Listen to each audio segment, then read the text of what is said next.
Abdullah Doğan'ım ne olma? Oo gördün näle?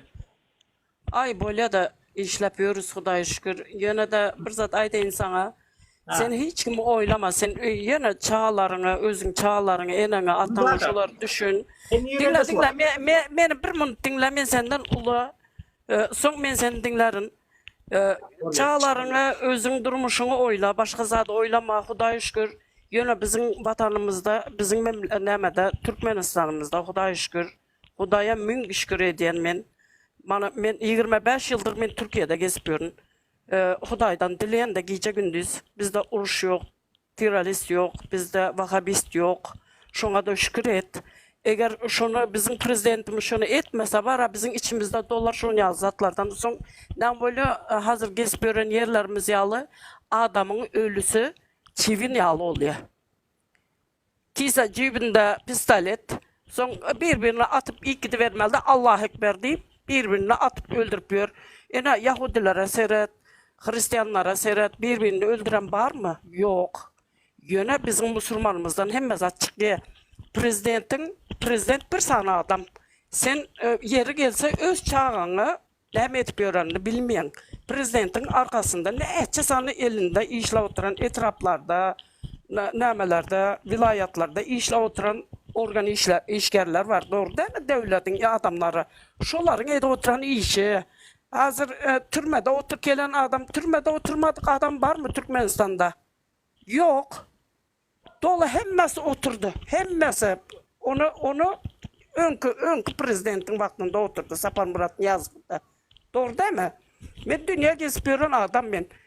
Şu vaatlar oturan adam hazır şunun kanununu ne etti? Ne için aktivistler var deyip şu aktivistlik ede oturanlar türmede oturmadık adamlar yöne türmede otur gelen adamlar şunu edemez. Oldy. Seret indi bir soradan gidelim da. Sen aýtdyň Türkmenistan bu diýdiň Gülýal diýdiň häzir. Indi şu başynda sora bereýin ondan türme meselesine soň geçelim. Indi seret indi men sana berjek soram bar. Seret sen Türkmenistany şu Gurbanguly tawşyrdyňda indi bäde rahat ýaşap ýörsiň doğru diými? Men berde rahattal birinin üýünde, birinin kapısında işlepiyorum. Sen o zatlar aýtsaň men sana gynanamok, sen gözüň çykdyn. Indi yok, hava men özüm geldim. Meni hiç kim zorlap uğradılar. Bolýar. Geçelim de men diýdim dowam edeýin. Seret, aýal bogonjugum. Şu atmaňa bir 25 ýaşlyk gyýjaň etdi. Mundan bir 2 saat öňjaň etdi da ama. Jaň etdi de men diýe daha şoğuddan diýe Aşgabatda işe geldim diýe. İşe geldim, gayrat etdi maňa diýşi Aşgabatda kwartira almana kömek etdi.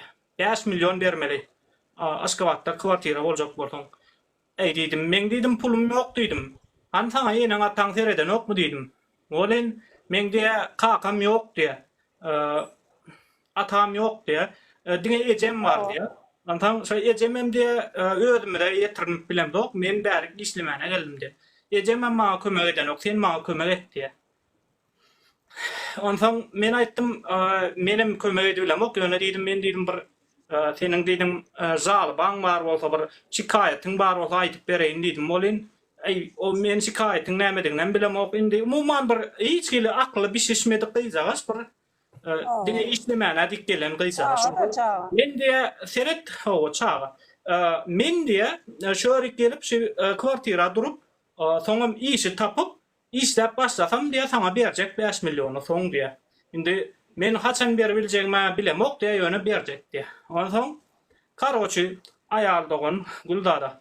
Men taýdym. Seret ýurduň içinde sen hiç kim sesiň çykarmagyň Türk işläp ýörsiň. Türk işläp ýörsiň olar o ýerde eden ne dip böre aýal dogan. Olar o ýerde adamlara pul beren ok. O ýerde hiç kim bilen iş ýok. Sen kaptanından geçki diye bir iPhone'ly ine ýagyşy diýdiň, Murat Molla diýdiň, ýa bolmasa ýene birleri, umumyň artistler, ýallakçy artistler bar da. Ondan şolar başga da kim hökümetiň taşagyny göterip ýaşaýan bolsa şo bagtly ýaşaýar o ýerde. Galallarym garyp ýaşaýar.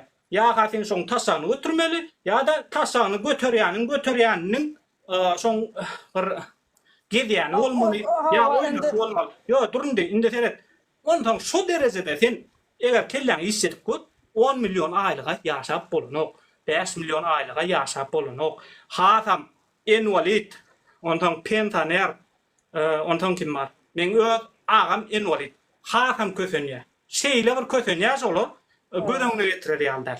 Derep meniň öz dwaýurna ağam invalid, oňurgas döwük. Arkasında oňurga bar. Awariýa boldy, Aşgabatda firmada işleýärdi.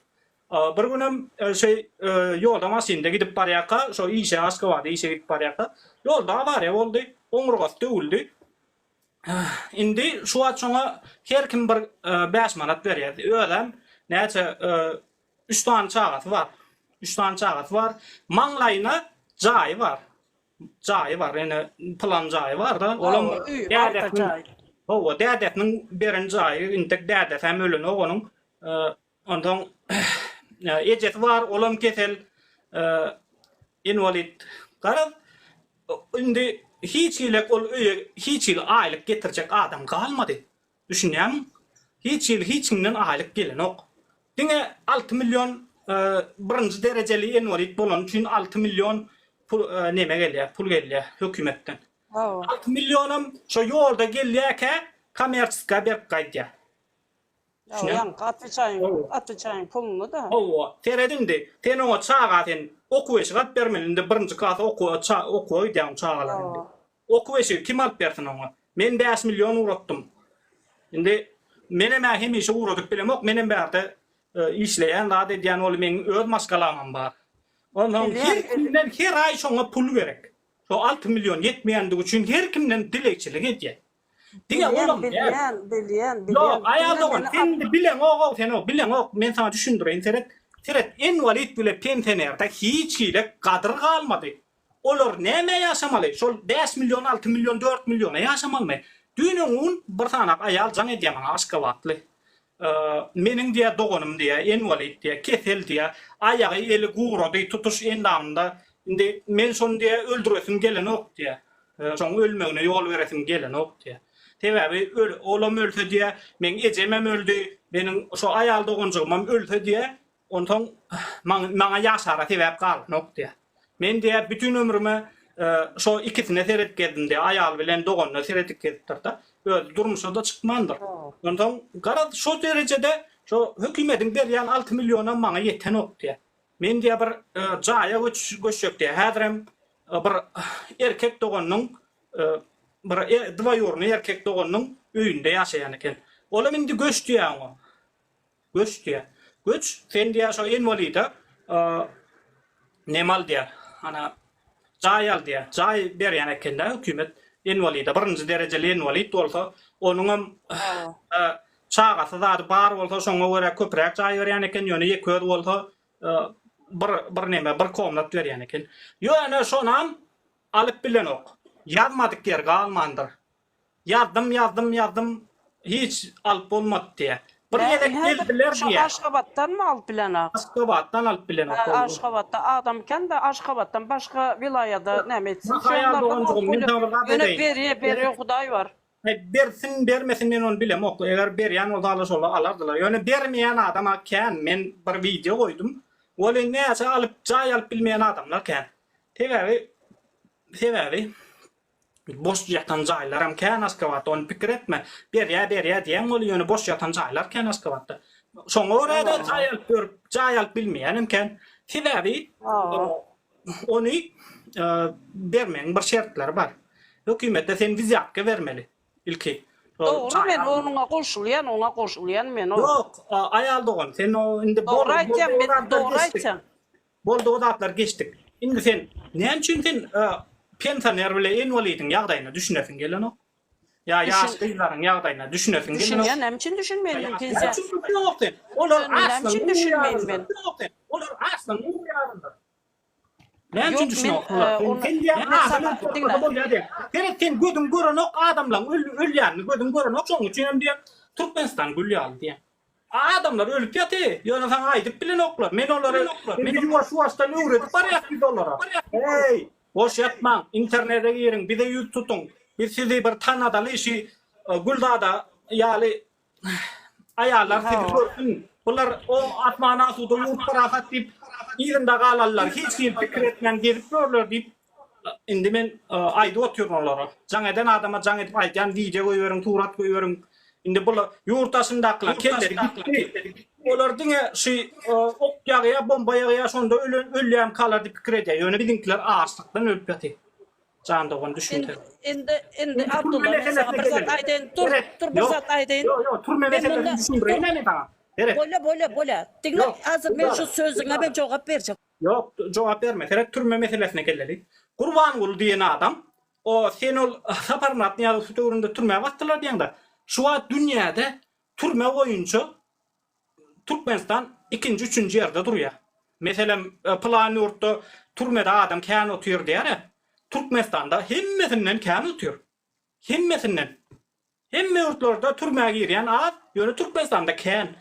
Türkmenistan'da kalyan çeksen hem seni basyalar, ya olmasa maşin tursen basyalar, kara maşin tursen basyalar, ya yeni var desen basyalar, ondan sonra giyici ondan sonra çıkar dasarı çıksan basılyan yerlerin ba, ya straf yazıyorlar, ya olmasa Aşkabad'a vilayet maşinler giymek bulunur. Sen hiç fikir edip gördün mü? Türkiye'de oldun, Türkiye'nin içinde İstanbul'a vilayetlerden girmek bulunur. Fikir edip gördün mü onu?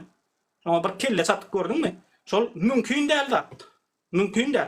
İstanbul'a hemme vilayetten gelýärlerim, girýärlerim, gidýärlerim.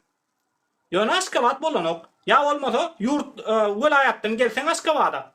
Seni günü İstanbul'dan Türk bolup geleni ala edip seni tutup bara o vilayetine deport edýärler. Sen şol pikir edip gördün mü? Aýaldygyňjygym meniň. Sen oglanlar Aşgabat'a gelýär bolyn, ýolda tutýarlar da vilayete deport edýärler. Sen şol pikir edip gördün mü? Hem diýen bärde aýnar neme ýok. Türmede oturan ýok diýen. Hem bäri geldi. O ýerde ölýän adamlaryň taýan taja ýok. O açlykdan ölýän adamlar o. Ele men taýan aýdy oturýan. Şu adam bir gyl geldini Aşgabat'a.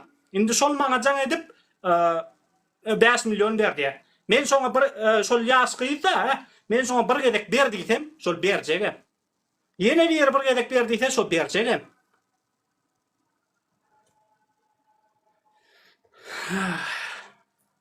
Son ýalgylar jeýlep bol gidip otur. Gün tol gidip otur. Ana da gerek boldy. Ana bilen gaýdlarma, çağalarma näde derejä bardy. Sen diýen bärde asman atuda ýurt barakat. O, sen o ertekde gelip börsün. Guldada. Sen ertekde gelip börsün aýaldy o. Sen galan ömrüňem Türkde geçirýän. Şunýala bolup dursa. Näme saňa ne sarap biri seni Türkmenistan'a getirer ödem. Ay sana Guldada sen 30 yıllap yurtdaşında oldun. Indi bir yurdun içinde de işlek gör diýer ödem. Hiç ot diýmez. Evet, sen Türkiye'de bolup yekece telefonsuz adam gördün mü? Görün dälsin. Bizde telefonsuz adam da huya. Oğullarda telefonun nämediğini bilmeýärler ba. Ya olmasa sen telefonun nämediğini bilmeýärler ba. Bäde garrylary çel iPhone götürýär. Näme bizim adamlar şondan pesmi? Bizim halkymyz şondan pesmi? Bizim halkymyz deňeçer ýaşamaldan meselen millet şorda deňrek ýaşaýar. Her kimiň elinde telefon var, her kimiň elinde normal eýnesik var, her kimiň elinde sagat var. Gara bir adamyň durmuşynda ulanýan hemme zady bar her ketde. Her kimde hemme zat bar her kimde. Bizde hiç sat yok. Geday adamlar.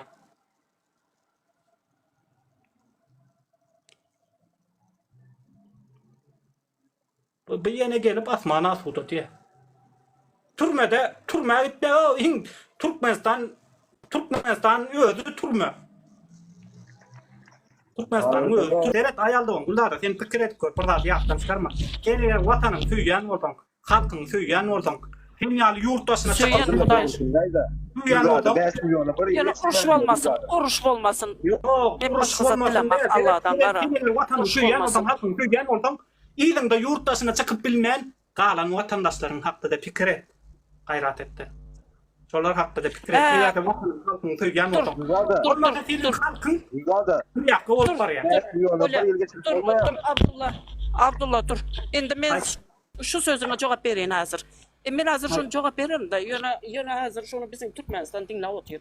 Şunu aydanıma soň men vicdan azabı yaşarına doğrusunu aytayım sana. Şunu bizim daşarda hazır gezip görenlerimiz kâni nerdeligini bilýär mi sen? Sen bilen akşun Abdullah. Sen bir araştırıp gör de Ukrayna'da enesinkini yiyip görürler mi? Pitbull göt verenler Ukrayna'da. He? Bizimkiler. Doğru mu şu zat? Öyle de bak o. Doğru mu şu zat? Yalnız.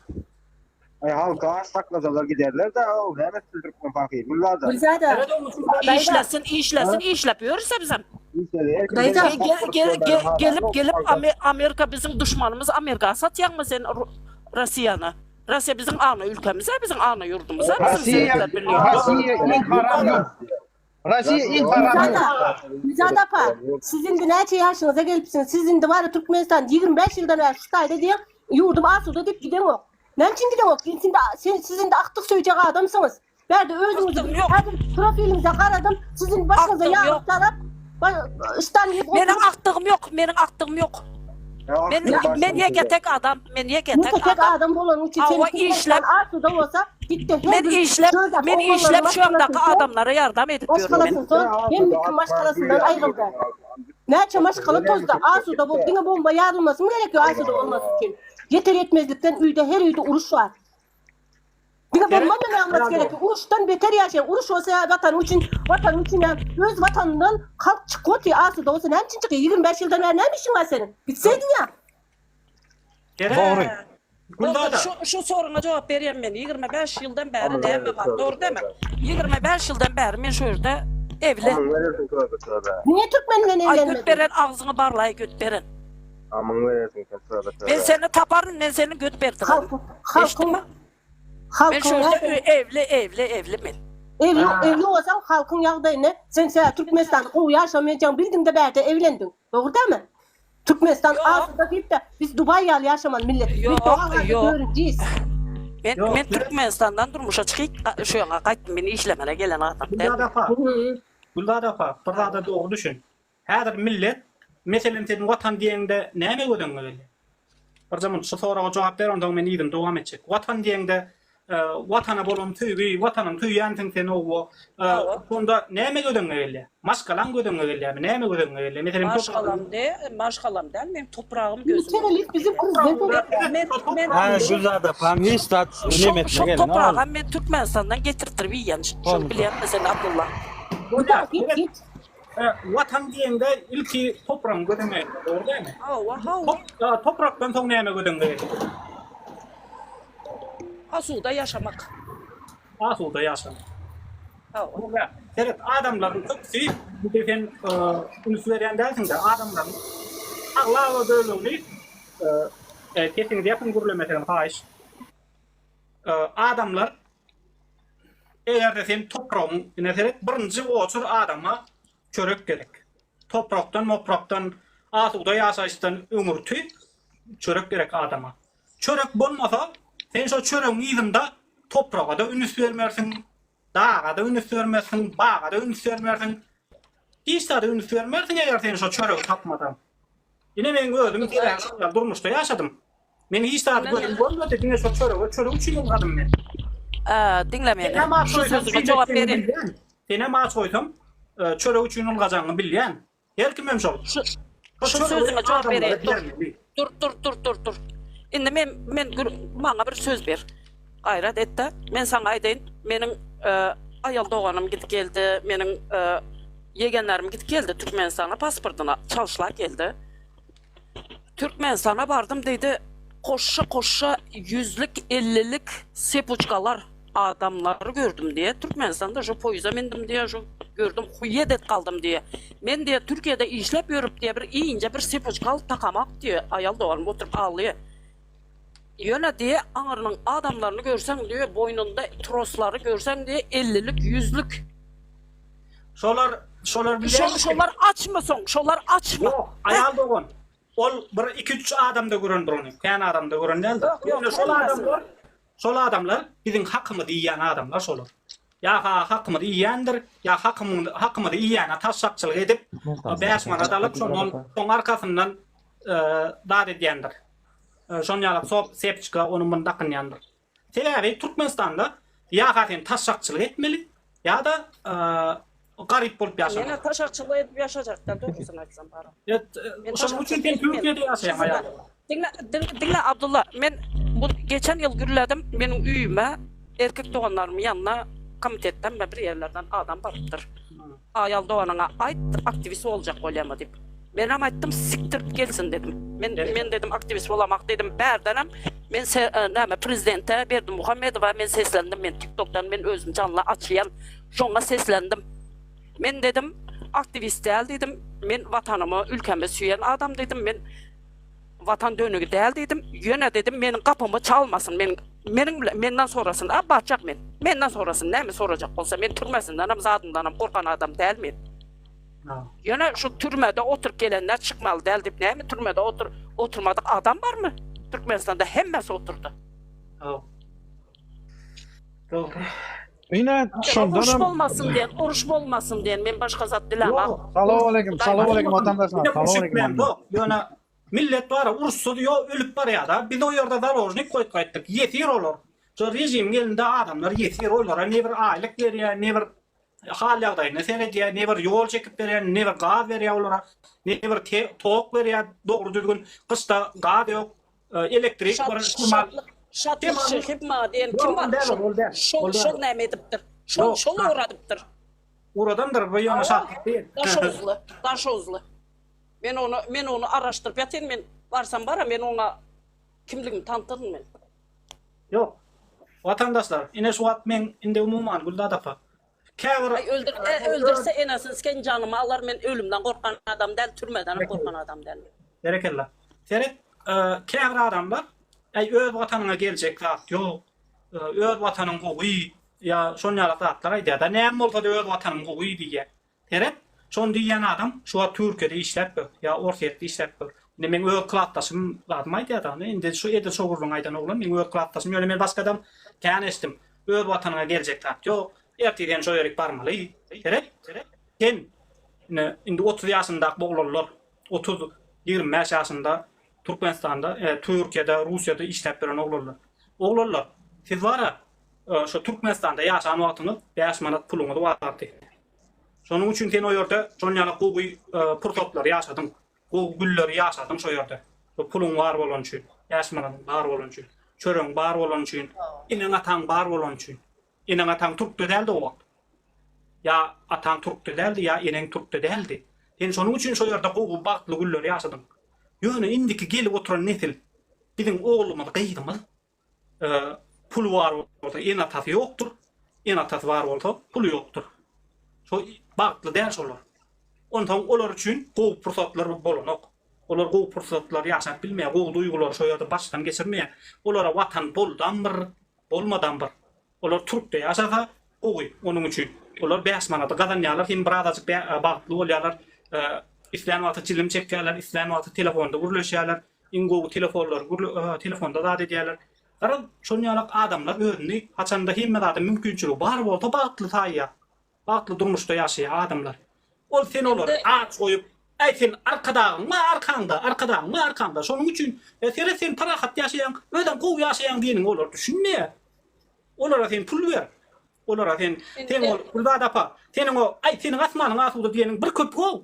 Karnacada adam üçün senin asmanyň asuda ýurtun parahat ýaşa berşeýle, sen akylly bol, o zatlaň boş gurrun. Güldat apa, onu hiç ýerde aýtma. Sen şolara çörek berjek bol. Sen şolara mümkinçilik berjek bol, aýlyk berjek bol, iş berjek bol. Boş gurrunlar aýtmalar. Barıp şu ýerde zatlar etjek bol, nesip bolsa barsam şu ýanda bir iş açjak. Ne kömek edip bilerdiň? Şu üçinde ýüz tutup kömek edip bilerdiň. Hormatly prezident. Yüz tutup indi meni dinle bir zat aýdyn. Häzir meni şu ýerde bir aýal dogan geldi, şoň adyna okamadım. Şol maňa sorak berdi. Nämçin dedi sen berdiň? Indi men saňa aýdyn, nämçin men berdiň isbir. Maňa Türkmenistanda ýaşamana gün bermedi. Maňa gün bermedi. Nämçin gün bermedi? Meni sikjek oldu, men olary sikdim. Berekella. Men şonuň üçin hem şu prezidentdi gowy görýän. Şonuň üçin hem söýýän şu prezidentdi. Men şoňa pramoy çykdym, hem sikdim hem şolary, prokurorny hemmesini sikip, çöwürüp türmesine hem sokdum, sokmaly ýerine. Men kanuny bilen adam ben. Ha, kanunu bilen adam ben. Men zaten- devlet bilen uğraşmayan, bana Salamu dokunmasın. aleyküm, Ben diyorum. adamzada işim yok. Şunun için hem şöyle mecburi yaşadım. Endi gidecek, endi Ey şu gidecek. bu zada gelince Salamu aleyküm. Aleyküm Men selam. size bir zat diyecek şu sizin öýüňizde bardy ya şu debe MHM. Şolar Evet. var ha. Kimin buyruk bilen geldiler? Şolar Berdi Muhammedowyň buyrugy bilen geldiler. Yok Düşündüm şonu. onun buyruğu del. Şu sistemany düýünden gurulan şu Berdi Muhammedowlar atasy bilen ogly. Gulgada Haydi. pa. Gerekella son gowa aýtdymda bayrama. Eret ine şu saatlyň tuğra var ine bayrama ata. Şol saatlyk diýen oglan şu Türkiýede tup bilen ejetine tögen oglan şol. Başga da tögen oglanyň çakjeny ýok. Hemmeşe tögüp berol. Onu hiç kim ýygna alan bilen ok, onu hiç kim hiç edibim bilen ok. Şol ine hökümetiň ýok. Onun çarasını görer prezident. Yok, çaresi yok, görer. ayal dogan. Ava. Öte itimin görer, adına, Allah büyüktür. evet, Gulda pa. Huday büyük. Ne var ya, köpeği var ya şonun, Kurban olayım, köpeği var. Şonun adına, şu şatlığın hak üçün, şatlığın yadigarlığı üçün, yani şatlığı uğrayandı üçün şu itinin adına şatlık koydu. Ana.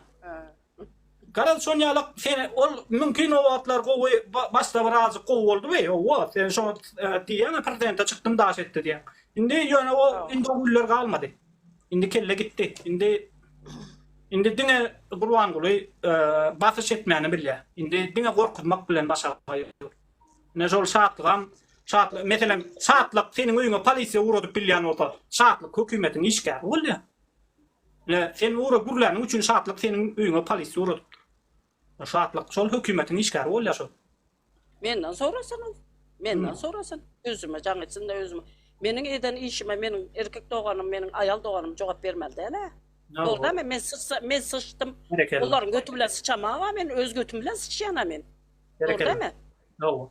Ya şimdi diyeceğim şu hükümet şuna rol veren oldu. Yani edenin ettiği yan oldu. Yukarıdaki alamaz. Şunlar haberim yoktur şunun prezidentim. Yok haber var. Haber yok o dene şöyle internet astadan görülüp duruna şatlığın etip göründü atları. O şatlık ol prezidentten adal börür. Pul alıp bör. Devlet tarafından o sila kurmak. Abdullah men bir zat aýdaýyn şu menem şu Lewap vilayatdan meniň am garyndашlar eken Lewapda. Men aýdaýyn daýzam hazır kesel gözü görünok operasiýa edip bilenok var. Kerkide ýaşawdy. Operasiýa edip bilenok. Çarjava var ya, Aşkabada var ya. Beter edipdiler wara. Indi gaýynlar tarapda var, rak kesel var. Hiç kömek edenok. Men şu pikir edýände näme üçin olar kömek edenok? Sebäp ýok, oğurluk gidotir. Medisina şu demede, balitsalarda oğurluk, o tabletkaları sattı otiyle. Apul yok bolsa sen tabletka näde alýan? Hemme zat oğurluk, paraxorluk. Ine yaşadı yine kayınlar 60 yaşında. Näme indi şu? Boldy gana kotir ağzından. Bolmasa neçe yıl işlep, neçe yıl zat edip, gulluk edip hökümede. Boldy, öldü, gitti. Biz näme üçin ýaşaýarys bu bay yurt, bu gaz boýunça 4-nji ýerde bular var ha, bular bu samolyotda ýürýän o soňky maşinlarda tıllat, sagat dakikalar. Halka sereden o var. Kaçana çeni beýdip ýaşarsy beý? Yok bolmaýar bu zatlar. Men ýüzüne dam açy bilýän, aýdywan bilýän. Bu haramları ýok etmese bolmaýar bu Berdi Muhammedowlar. Bular haramlar, hakyky haramlar. Gulda pa, menin efirime gelýän umuman bizi dinleyen adamdan sağın taza yok. Gün-günden hem köpek. Egerde so yurdun içinde edenetlilik yok oldu. Prezident kemelerde her etiyen oldu. Sol adamlar gitmeyin dinlemedi. Şöyle geçerek görürdü, geçer. Ya onu dinlemedi. Muman seret men yurdun içindekilerden öğrenen bolyan da atları. Berik çıkıp aytyan. Ondan meni görýärlerim şoňa duýgudaşlyk etdi. Şu görýän adamlar var. Aýdyp bilmeýändikleri üçin indi arka tarapdan jaň edip aýdýan ken. Ýöne biziň aýdýanlar zatlarymyň ýekejet hem ýalan däl diýjek bolýanda. Ýekejet, öte bärden aýdýar köp aýdýan zatlarymyň. Aýdyp bilemdik bar hemmerady çykyp aýdyp. Şolda aýdyp bilen hatta. Mene barsam şu Serdar meni çağırsa bir bisede etse de menim bilen men bara o pıtırdatırım men olary bara pıtırdatırım. Hemmesin pıtırdatırım. Vallahi sen onun yanında var bilmezsin. Menim bilen men baran. Kim barmasa da men baran.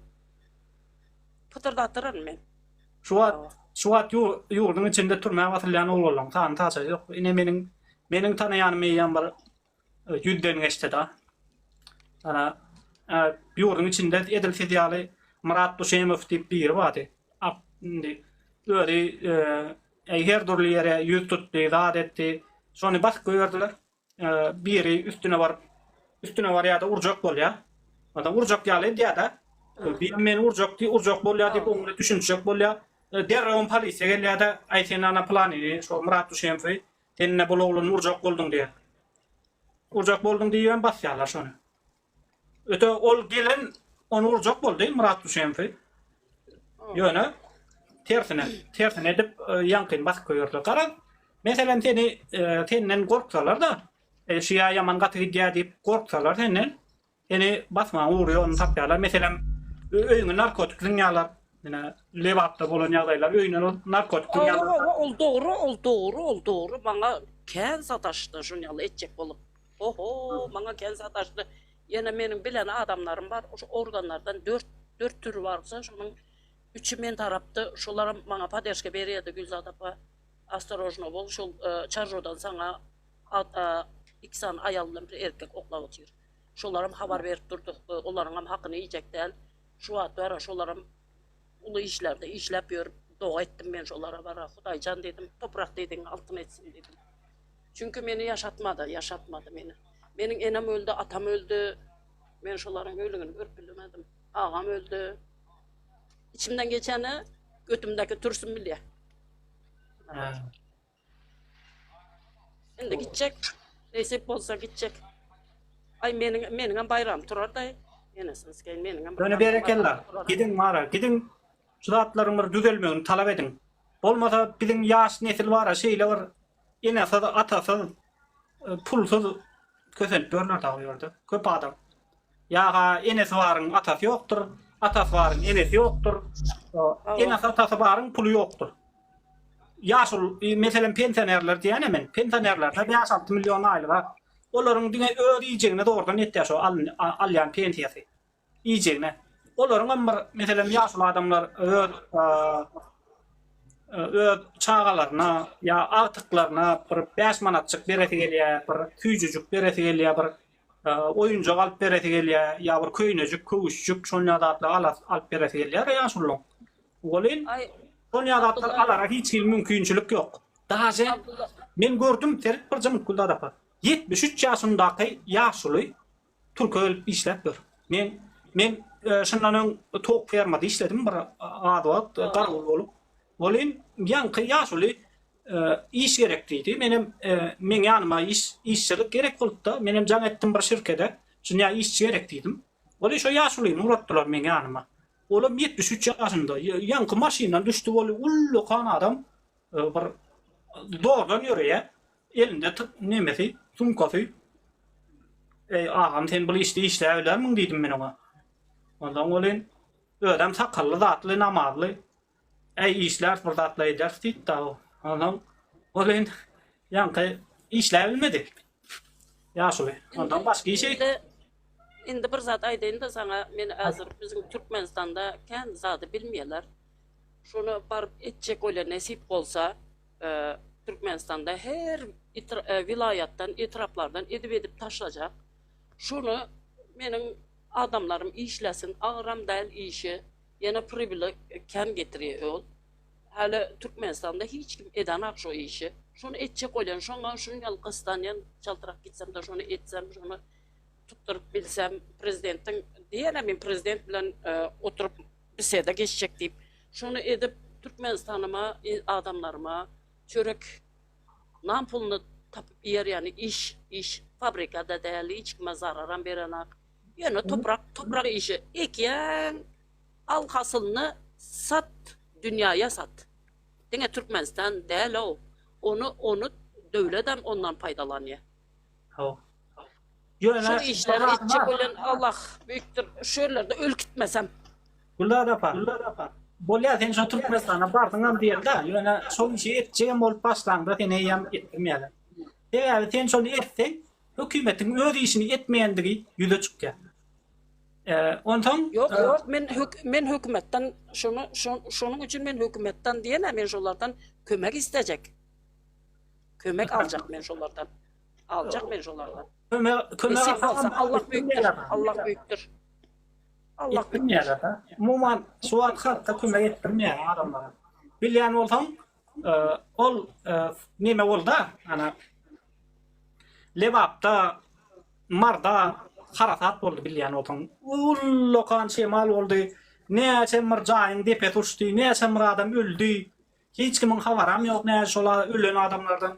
O uçan jaýlardan hem hiç kimin habary ýok. Şonu telewizorda da görkezmediler. İň bolmanda telewizorda da. Meselem 1948-de ýer titreme boldy. Şonu telewizorda görkezdiler. Şonu näçe 100 000 adam öldü diýip. Bolyn bu Ular Rusiya bilen bilet ya 48'de biz Rusiya bilen bilet. indi SSR'in düzmünde de o ýöne no indi bolýar. Umuman her Rusiýanyň düzmünde bol, tamam dälem bolsaň sen görkezmeli şu zatlar. Ne başka yurtlar, Azerbaycan'da bir zat oldu görkezýärler, Özbegistanda. Daha Özbegistanyň prezidenti şol harasatda Özbegistan'da geçti da, Özbegistan'a da geçti. Marda oldu, Lewapda oldu, Özbegistan'ın çayına da geçti olin. Özbegistan'ın prezidenti şol harasatdan ziyan çeken adamlara kömek etmene vardı. Vertelyot bilen. Dik uçar bilen. Olin bizim hiç öyle aytmadı o. Onlar da prezident gelip şolara kömek etdi. Näçe adam öldü, näme oldu, nerede oldu. Şolatlar sorap, iyidep bar, şu prezident şu adamlara kömek etdi. Biz de hiç zat bolmadyk ýalyk öte köşkde aydım taat etdi. Bağışı çağırıp gitarla aydım. Abdullah bizim Türkmenistan haýsy näme taypa? Ne? Ben bugün bir zat eşitdim de näme Özbegistan'da näme konsulun nämesi açıkladı da açıklama etti de dedi vizasız dedi Tacikistan, Özbekistan, Kazakistan, Kırgızistan şolara näme Özbekistan aýdy otyr şu üçsine viza yok diye Türkmenistan bilen de Afganistan'a diye viza var diyor. İkisi İslam'ı näme diye de devlet diye, İslam'ı devlet diye. O Ha. Afganistan'ın indi bizimle näme alakası var? Sus. Men şonu düşünmedim de var. Benim şoňa düşünmediğim için sonra otyrum da senden. Yok men başına düşünmezdim de näme aýdamda düşünmedim. He viza dinle. Kazakistan, Kırgız, Tacik üçsine diye viza yok diye näme Özbekistan'a gelmek için. Yöne diyor Türkmenistan ile Afganistan ikisine diye viza var diye, ikisi diye İslam'ı näme diye devlet diye, İslam'ı devlet diye. Menem ona yorum yazdım da. Ne alaka bizimle Afganistan'ın näme birligi var? Evet. Özbekistan'ın kitaplarında, mektep kitaplarında var. Türkmenistan diktatoru deyip geldi. Yanlış eşitipsiz. Karan onu da demedi. Kazakistan'a 30 gün dedi, Tacikistan'a 30 gün dedi. Sana bravo. İndir şolar aytma. Ben doğru ayet gelemem. Ben dinledim bunu. Ay malades kızım benim. Gelsin sen zaten. Türkmenistan'a, Afganistan'a vizalı dedi. Ama İslam'ı devlet demedi. İslam'ı devlet dedi. Yok onu demedi. Ama dedi ular vizalı devletler dedi. Sonuçta vizanı ayrılmazlardan dedi. O kadar dedi. Başka zat demedi. Yo, seredin Türkmenistan var ya, Özbekistan'a, Kazakistan'a, şolara var ya, düşmançılık seredi. Ne için? Orada hakikat aydırlıyor, kulda da var. Orada hakikat aydırlıyor. Mesela, men Türkmenistan yakında şolara kömek etti. Yok, kömek ediversin. Var halkına, mesela olan...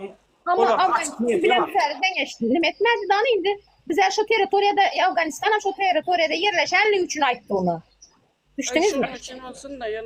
Yok, o Afganistan bilen üzerinde geçtirmek maksatları yok. Şulara, töverektekilere, Orta Azya tövereğindeki devletlere aitti. Abdullah. Olar, seret ayarda olun. Şimdi şu Özbekistan'ın orta mektebinin kitaplarında Türkmenistan yine şunyal kriziste, şunyal Türkmenistan'da açlık var, Türkmenistan'da şunyal halkın yarısı yurt dışında doların vakası plança deyip aytya Türkmenistan kitaplarında. Şonun için Türkmenistan şolara nemetme. Yani mesela Özbekistan'da ne esasani Türkmençe nemeler var. mektepler var. Ýöne Türkmenistanda özbek dili öwretilýän däldir. Özbekçe ýazmany ýa nimetmäni öwretilýän däldir. Abdullah. Endi Türkmenistan'ın çöreği diýiyoruz, biz hep Türkmen bolup geçýäs. Men Türkmenin özbegi, men dogrusyny aýdaýyn saňa. Ýöne men Türkmenin özbegi men. Bizerem şonda. Hawa. Ýöne hemmemiz hem bir musulman näme Allah Taala. Bizem bir millet Türkmen, Türkmenistan'da yaşamış Türkmeniz zaten. Bizler işim ayrı bilmedi. Sen Türkmen emez, yani sen onda bunda. Ayıramaydı. Hiç kim ayıramadı bizi. Gerekler. Millet İşte ama- parası edenin am ağzına uğramız. Hiç içimiz ısıtırmaz. İşte Abdullah. Hawa, aýdar. Näme sebäpden şu ýayny açjam? Şu tema geleli. Ha? Ay, Millet parası açıyor. Millet parası yetmesinler. Ben kendi görüyorum. Dur. Dinle ayalda olur. Şol ikisine sesini yapsana. Boldy dogry aýdýan, dogry aýdýan. Hawa. Eret. Ercan, adyň näme senin? Ercan. Ercan, nigirelden? Aşgabat. Aşgabat. 30. mikroraýon. 30 mikroraýon ekeniň. Näçe ýaşyňda öldüň? Men mi? Hawa. Ben palan yaşımda näme? Endi ul 30 o 40 dämi? 40 töwerekler dämi? Sen teorek. Bol ýaşyk ýylla. Heret. Ondan nirede şuat? Türkmenistan'da. Türkmenistanda. Bir dokun. Kamerany açýarda töwerek görkezip biljek mi? Görkezip biljek. Sen näme sebäpden şunu açýan diýdim ben sana sonra. Kimdiňi tanamam men seni. Men sorama jogap ber başda ilki. Men sorama jogap ber. Ben şonu görkezmem men sana jogap berjek. Ya sen men sorama jogap ber başda. Evet, senin soruňa jogap bermek üçin senin kimdiňi tanamak gerek maňa. Kimliğini tanımakta sen beni ödün sen kuvtana otuyorsun. Sen men sorama jogap ber başda boldy. Başka isat gerek gel. Yo, Näme sebäpden ödün şu halkyň içinde ödün ýirgendirýän näme? Yo, Ercan, senin pikiriň maňa gyzykly däl. Seret. Sen şu wagtda çelli näme üçin şu efirleriň açylýanyny bilmeýän bolsaň, onda sen Türkmen dälsin. Sen bir näle? Sen bir garynja ýalak diýe işe gidip gelip çörek ýýän adam da sen. Şu haýwan ýalak adam sen. Sen taş törekde näme bolsun, adamlar ölsün, ýok bolsun, pensionerler aylık almasın, pensiya almasın, envalid pul almasın, garaz yurttaşyndaky Türkmenler ölsün, yurttaşyndaky Türkmenler gelmesin, hiç işiň ýok o zatlar bilen sen. Sen näme alýan aýlyňy bilýän, iýýän çöreňi bilýän, şoň bilenem gelip görüň sen. Bir garynja haýwan ýa. Ödüňe taşyr yurtda dur. Durun men sen dinledim. Ödüňe taşyr dogrymy? Sen düşünmersin, men näme aýtdymam sen düşünmersin. Ola durun dinle sen men sen dinledim. Ödüňe taşyr yurtda dogrymy? Taşyr yurtda bolsaň, taşyr yurtda 5 manat işlemäge çykdyň bala çağalaňa pul uratýan, ejeňe pul uratýan eklençiň var. Sen biderek ödüňi börde ýirgende oturdun. Heredinde indi maňa gelýärde. Wagtyň işle taşyr yurtda işe çykypsyň. Gelibem sen ödüňi şuneme getirip oturdun, ödüňi. Seret Ercan, men sana jogap berýän.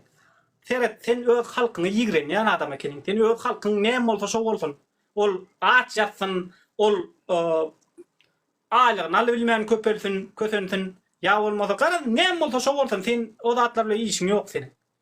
Sen diýändiňe bar git çörek üçin işle diýän, aýlygyny al diýän, şey diýän maňa. Maňa gelip sen tutuş halka diýän, açlykdan ölüň baryň.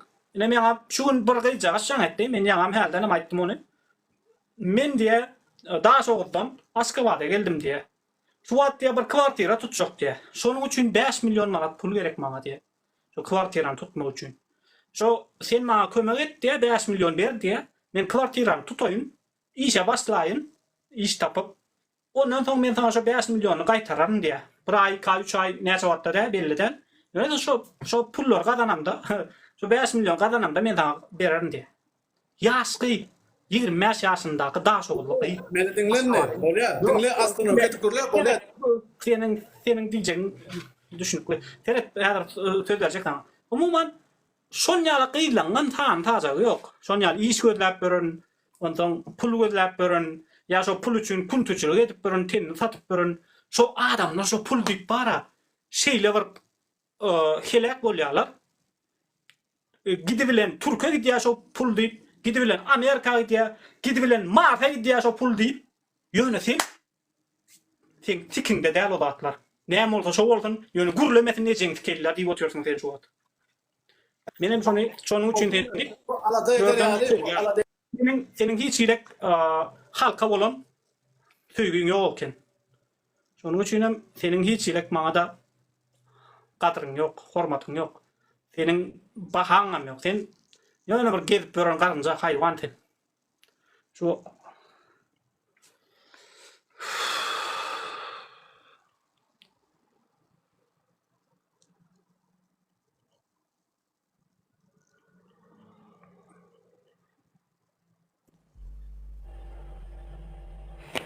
Alo. Au. Selamünaleyküm. Aleyküm selam. Hoş geldin. Kovmaya da. Allah şükür. Abdullah. Nermicit etme. Abdullah Mutlu'ya da can sağ mı? Hiç yaxşı. O Xuda şükür ödüm yani. İdat hoş geldin. Atacan hoş geldin. Atacan. Abdullah dost tanıdır zat. Vardiyan geldi Erzan dip Türkmenistan'da bura at yok o. İkinci dönem vardı senin ne mi? Ay, Şans. Kürttür. Ercem olsa Yok. Kürttür o. Kim olsa şu olsun yönü ikinci soru o var. Kim olsa şu olsun yönü. Kim nereden biliyen hemen o. Yok Erzan. Yine selek sögöt yine gördün mü? Nokot. Evet, bir daha moderatör verdim ayırıyorum. Aydıver Atacan'a. Yok o yankı ikinci sorumun var da şul sen şans olup aeroporttan geçipsin diyor. Ne o polisi desme o aeroporttan geçmek şans mı? Şunu aytdı. Samsık fikir öyle boyun al otur o şunu Türkmenistan'ın aeroporttan geçmek. Özünü öz satı dir diyen mi? O. Hükümetin satı ot.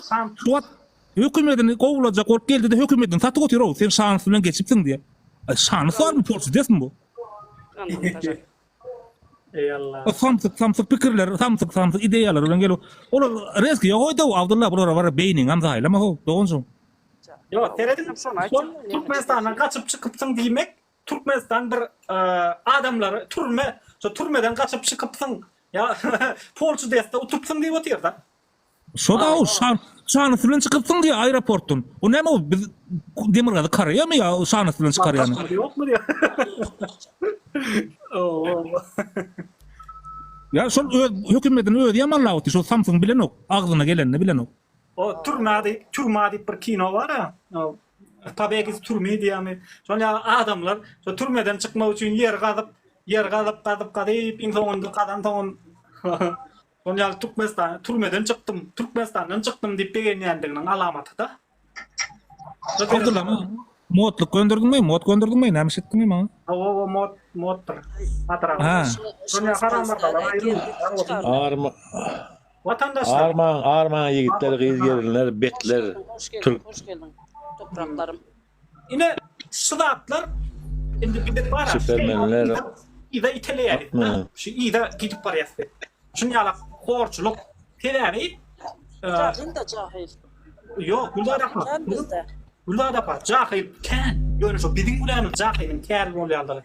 Tedavi yaş nesile bilim bilim dok. Adamlar dine çörün aladasında. Dine çörü için ondan yine menin ödüm gariplikte öyle östüm da. Men yine makam o gürlen vakta o kovulum diye yediler. Yani praktikada oradan oktular. Şimdi kâvada orada o mesela iş çıksa o işe gitmeli. Mesela tahtayı mal orada yok mu? Oku boş ver. Okuma. Nedir kuatta var ya adam yap bilmeyen Türkmenistan rayetler var. Adam yap bilen ok. Sebebi onlar bütün ömrüne işte geçirdiler. Okuğa varmadılar. Korkup bir Allah mena kulağıma dilendiren yerde bana Ebara. satmak versem şu iş taşlayan men. Ha, benim illenek ne? Doğru. Kara bunlar halkı söyleyen olsanız, vatanı söyleyen olsanız, sıratlara bir öğretseniz, görközün sıratlara bir karşıdan bir görközün da umuman görüşmeli aslında. Adamlar yine şimdi efirlere geliyor ya. Özlerinin kedeldiğini Türkmenistan'da da başka kötünyen adamların bağırdığını görüyorlar da ondan birazcık ruhlanıyorlar. Bir de mürdeydim Raydali, bir de adam ekini o, bir şey bekleri biz şu dertleri, şu köfençlükleri görmeli dälekenik diýen düşünje dörüýär adamlarda. Haçanda efirlere gelse, görse, öyle ýaly dertli adamlar görse, şol ýaly düşünje dörüýär. Şeýdip şolar ruhlan ýa-da Türkmenistan'da öz hakkını talep etmene başlaýar. Sebebi bilýär-de öz ýaly adamyň kendini. Şoňa görä ruhlan ýa adam. Şonuň üçin biz efirlere aktiwne gatnaşmaly. Şu bir zatlar ütgetjek bolsak, Türkmenistanyň ýiti gitmegini, Türkmen halkynyň ýiti gitmegini islemeýän bolsak, görüşmeli. Görüşmeli. Ayvar görüşmeli. Bizim Sovetler Birliginden kaldı. Näme vizatka diýen zatda. Bak, Pasportu vizatka bilen ettirip zat edip şona ayırdı. Hazır barsan diye hiç oçirt yok diye zat yok diye at duşu diye pasportu ver al zagram pasportu. Pullu ol durka diye şunyalı oçirt diye adam kendi almak zorluk çeken diye. Şumat hiç kim yok nemede migratsiyada adam yok diye. Görüyor musun? Viza bermeýän bolsa, o Sonra haýsy viza alýar. döwlete gitjek bolsaň, o döwletiň edeni, şo Türkmenistan bilen o daxily bolsaň. Türkiýe beren okysan. Türkmenistan Ankara'dan ret geldi. Yok, Anka elinde ýyla tolalarym ýylyna gaýdyp tura o. Yok oň ýazat yok. De dogra Var, dogry men diýmeden indi hiç kim arkasynda doğru, var da sen var. ýigit öldürip 2000 ýylyna gaýtardylar şonu. Yok, bize sol bizne gaýtmak mümkin däl. Dinleň meni hazır endi bir zat aýdym. Näme üçin vizany Türkiýe gaýtaryp dur aýdyp beren men size. Bizim prezidentimiziň bärde günäsi ýok. Men prezidentimde gurur duýan näme üçin diýinler. Aňyrkylar bara. Bozkurt dedi, ýene kim diýdi. Hemen näme etdi, bular kabul etdi. Bizim prezidentimiz kabul etmedi. Men şoňa Oň ýazat yok. Oň ýazat ýok. Şoňa addyşy begen, ýani ol aýtdy sen dedi, nämeden dedi, onuň içinden çyk diýdi, soň men bar diýdi. Gelnece, Oň bir zaman, sizin prezidentiniz Türkmen halky eden üçin 3 tanjyklary aýdyp berseňiz, Türkmeniň halky üçin eden 3 tanjyklary aýdyp berin. Sizin prezidentiniz, meniň prezidentim de sizin prezidentiniz. Men süýýän o prezidenti. Yok, yok. Isleseňiz ýatagyna girin, aşagyna girin. Ýene 3 tanjyklary aýdyp berin Türkmen halky üçin näme? Diliňi barla, dinle, gülýän de, ýene diliňi barlap güllä.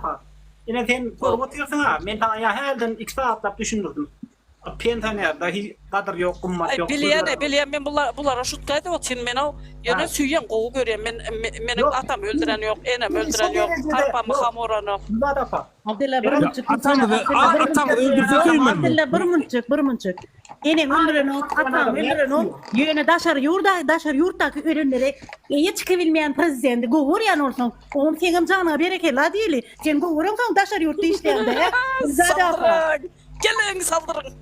Yok, saldırmalıdır da Gülzada Salamat emnesler emmeňize. Gep saldırmakda däl ol. Kim keypinden daşar ýurda çykanok çağısyn taşlap. Sen 2 gün çağanyny aýry ýaşap gördüňmi? Ay ömürlük aýryp berin. Olsaň sen üçin gowmuş o. Sen hani öz ýurdunda hemme zat gow bolsa da sen çağalyň ýanynda ýöreňiň ýaxşy da. Ay meniň çağlarym Türkmenistanda däl. Kenkiler Türkmenistan'da ne bolsa Türkmenistan'da içindeki çağlar näme etmeli. Yok, men ýylan okumaýan ýylan ýaşasyn diýip şonu ýaganda. Yok, izle bir munçuk durtana. Siz näme üçin her kim özüninkini görýär? Näme üçin siz daş döwrüňizde seredesiňiz gelen? Her kimiň çağasy bar. Şula ýaly näde günni görýär? O näde ýa-ki? Näme üçin her kim özüni pikir edýär? Tutuş opşy bolup hemme milletin hemmemiz näme üçin pikir edýär? Men gowurýar, men gowurýam. Men gowurýam o prezidentimi. Sebäbi men halkym üçin eden zady ýok da. Yok. Ya, Sabırlı olun. Men halkym üçin işle dediler ol. Yok, apacan, seret ayal doğan. Seredin, bir prezidenti gow görmeli. Ol gow görür ýar bizden. Ya olmasa gow görülýän zat däl ol. Ya bir baýlyk däl gow görür ýaly. Bir de ona nähilek gözü bile garamaly, bir işçi gözü bile garamaly. Yani olar hizmet etmeli Abdullah.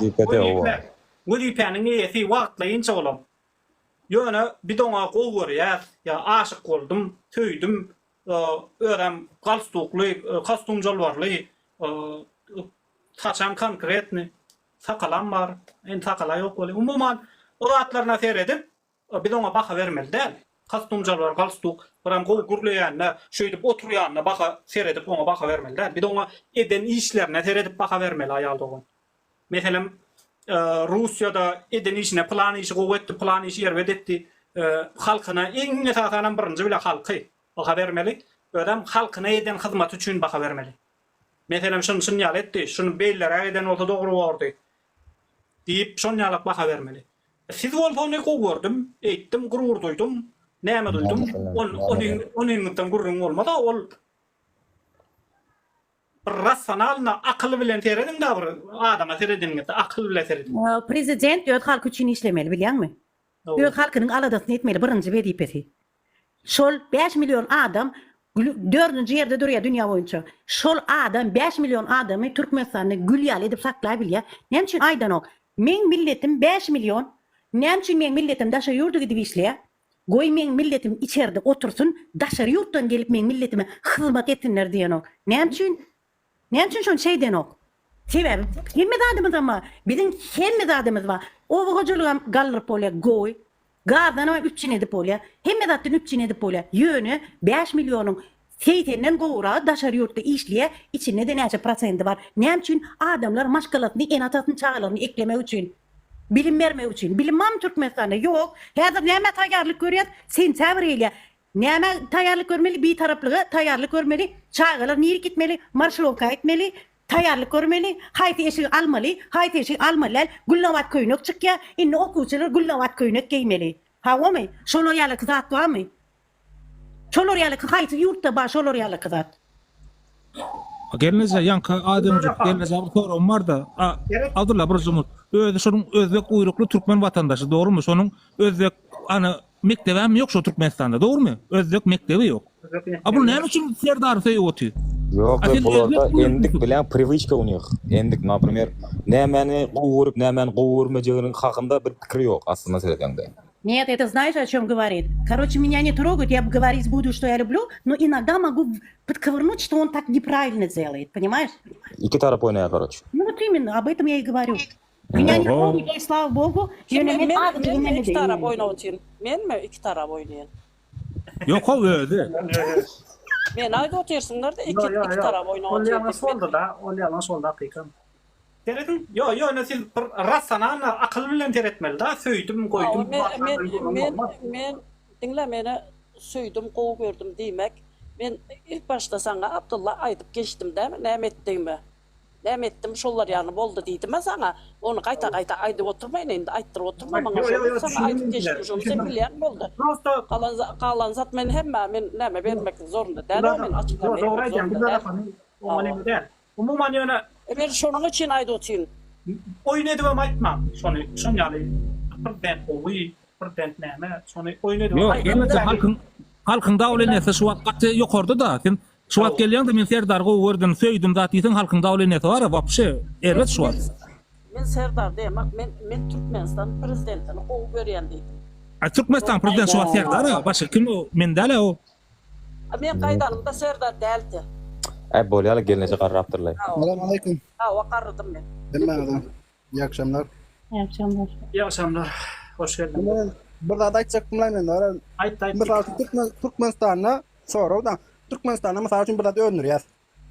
Diyelim bir alma öldürüyor. İşgara mesela bir işgara 50 milyon pul versen onun madde aylık versen. O zaman öldürücü yani telekeci işgara ne edip 10 milyon mesela 100 tane işgara işledi yani o da her 10 manat pul nereden tap vermeli o adam. Satan zatı satmaly. Yok satan zaten mesela için onu alman kilese onu mesela için mesela için 500 manat olmalı 100 manat. Onu hem de yine kalmalı. Yine o şoğurlar Enflasyon.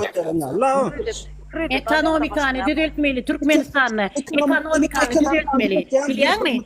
Yani girdileri almalylar, gelip ekonomikalarını düzeltmeli, ondan soň aýlygy näkili derecede Zeytin yaptım da. Evet, durdu iş. Biz de şu wagt näme öndürmeli? Birinji soru ol. Ekonomikany düzeltmeli. Senin soruňa jogap bermek üçin birinji soru näme öndürmeli? Öndürmek üçin ine şol ýanky millete den aýlyk berjek diýdiň, 100 tane oğlun işledýän oldu, şoňa 10 manat aýlyk berjek diýdiň, dogry dämi? 10 manatlyk önüme öndürmeli sen. O 100 manatlyk işler. Oğlum, Serep, oğlum, haktany Bir de paxta çıkıyor orada. Şu paxtan alyan, sonra oňaryan, köýne uğrayan, köwüşe uğrayan, jalwara uğrayan da yurtdaşyna satýan. Dollar gelýär ony. Serettin, mesela 10 000 manat hökümetten aldım diýdiň ya. Sen şonu yurtdaşyna satýan, dollar gelýär, sana bir 10 000 dollar. 10 000 dollar gelýär bolýan, sen işgäre şonça aýlyk berip bilýän. En şoň üçin birinji hökümetten kömek alýan bolsaň alýan, kredit berýän. Sana birinji mümkinçiligi hökümet berýär, kredit galy berse şonan beren ok, bu haram badalar. Ýöne sen kredit alanyndan soň yurtdaşyna ilk önüm öldürýän, soňam şonu yurtdaşyna satýan, şoň bilen sen dollar alýan. Dollar hem halka paýlaýan, işgärlerine paýlaýan aly. Sana hem işçini hem özüň garnyň doýuyor. Bu biznes planına aytıp berdi durdu iş. Al sana biznes plan karaçı. Ova gidindi bar gitti dollar. İşle karaçı. Ova indi iş tapıyoruz işe. Eňlerki jedi bir de ýüpek paty näil gymmat bilýärmi? Şonu bara ortýede eýlak satanda näil gymmat bahadan satýar ya. At kärendiçe bereni de iň soňky bahadan berýär. Bilýärmi? Ova. Bir de şu hükümet Hükümet dedi. Häzir kärendiçe napример, daşar ýurdu şu 50 köpükden satýan diýeli, hawamy? Kärendiçe şonu 45den alsyn kärendiçe. Käreni hem özüni tutubiler, hem dermanlaryny alybiler, hem adamlara berebiler. Fuat Yok Başka datlarım galdırmalı bolýardy. Yine başka datlarım galdırmalı. Mesela Türkiye'de dolar galdırya. Hem de yine gidip galıp var ya. Yine şu Bir dolar hata başlar. 2000 TL şu an şovur da. Ne şu Durdu iş. Ona enflasyon değil ya. Şunu Enflasyanyň boýuna alan ok Türkmenistan, enflasyanyň boýuna alan ok Türkmenistan enflasyondan näçe bilen okmy? Habaryň barmy seň? Enflasyon näçe Türkmenistanda? Gelir giderim hatawyny berýän bir prezidentiň barmy? adam dilin bir düşünüp dil daýda inlemeýän. Atajan men taýdan düşünýän. Derek durdu iş. Biz bäde Türkiýede dollar 32 000 manata çykdy. Aýlyk näçe çykdy? 18 milyona çykdy. Bizde dollar 100 000 manata çykdy. 100 000 manata çykdy. Aýlyk şu duruşunda dur. Her ýylda bir 10% köpelýär. 10% köpelýär. 100% köpeltmeli. Dollaryň bahasy 100 ýylda. 100% köpeltmeli. Bular her ýylda 10% çyk. Bu çon etdi. Abdullah sana gelsen ok. Doğru gelsen ok. Medeniyetli adam ağzın bozması Ben geçmiyor. seviyorum ha gelsin okuna samam. Zeli prosta var ya ne söyleyemedi ne? Başlamayın. Bolya prosta şol var ya например diýerler men prosta bilýän häzir daşar ýurda çyk ya hem kişini goýberýär da diýende hawamy. Bolya ona medeli. Daşar ýurtdan gelenlerden näçin henidem Covid testini alıp şonu döwletden pul alýar şolar. Şu alan Covid testini geçen adamların pulunu ýerde iň vergijedi. Menden almadılar mesela için.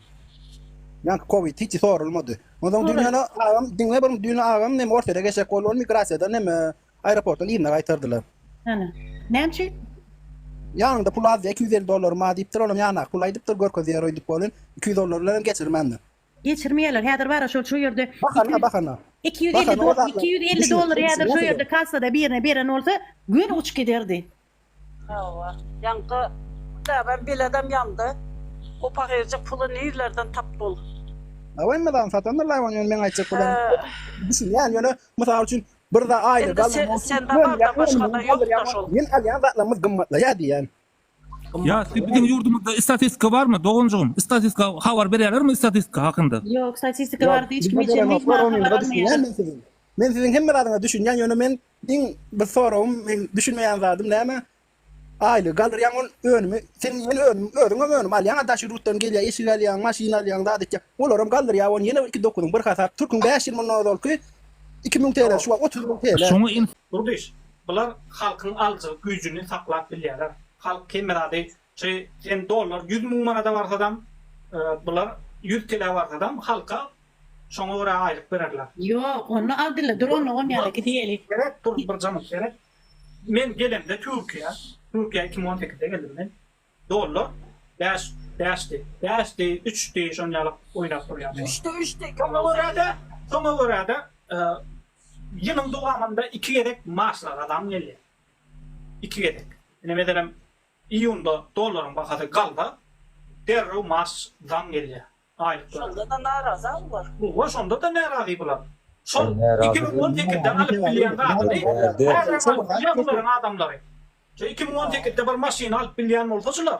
Häzirim şu maşina alıp bilýärler bular. Bizde Ne şu orada kameranın uçu şu orada. Ne şunu aytsak dedim.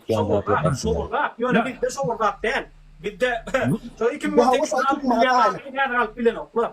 Şurada efirde ekonomi Abdullah, şurada efirde ekonomist var olsa gel aytma mena ekonomistler mena harwa adam ýöne ekonomistlerden birazcık anlayan da bak asgari ücret näçe durduş Türkmenistan'da iň aylyk näçe şu var? Milyon manat. Orta aylık.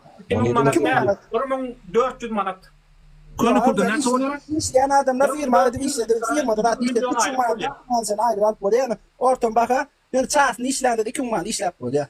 Şu 7 milyon diýdi mi asgari ücret? Ama satıcılar ortamda 3 milyon 5 milyon işlep böyle satıcılar da ya kafede işleyenler 7 milyon 8 milyon onu düşün yani. Yani orta aylık 2 milyon. 2 yok. Yani 2000 manat. awa bir halta unun 50 kıralık bir halta unun näçe? Şonuň hatabyny yapsana sen. 2 milyon. Milyon yarım. Yok, o yani değil. Bankın hasabının içine urun dolar. Bizde neçe dolar bankta şu adamlar? Yok yok şu diýär şu ýoşdun 3 milyon manat yok işte o. 3 manat Ana. Nime devletin nime hasabı önce kuracak olsa onu bankın hasabı ile urmanlar. Allah Allah. Bankta dolar. Bir yudum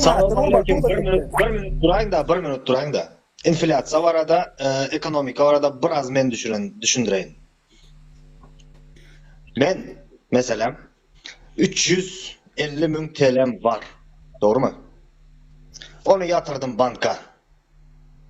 Banka yatırdım. Yani o manat uzun. Bu Türkiye'de Türkmenistan'ın Şimdi ben Türkmenistan'dan demedim. Buradaki inflasyonu zaten Burası soradım. bize lazım değil. Burası bize lazım değil. Davulcum bir Türkmenistan'dan al otursun. Oğlum, şurada düşünüp düşünmediğin dert yok o. Şurada düşünüp düşünmediğin dert yok. Şu doların bakatı kalyamayı aylık kaldır aymalay. Aylık kaldırmadan her türlü cinayet edip ol yaşıyor. Gül yağlıyor.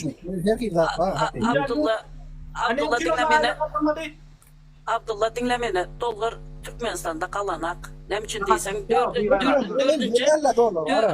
dördüncü orunda dur. Türkmenistan aylıkta 4. orunda dur. Onu satı bilmeden rahat etmesen onun hiç neticesi yok. Yani sen satan okuyor. Gatı govu sat diyorlar. Kim mi daha satın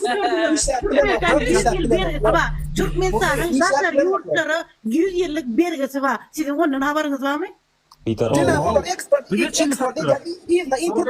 ne alyanda yine satın alyan sen şurada adı. Ne anladın Türkmenistan'ın izine importla sen bana şunu aytsana. Genç İngolman'ı soğudu, Türkmenistan'ı soğudu, uçacağım, taşırıyordu. İvne de argina soğudu geliyor, işle terden işle getiriyorlar ama. Sen şu da öz yurdum dedi bilen yok mu?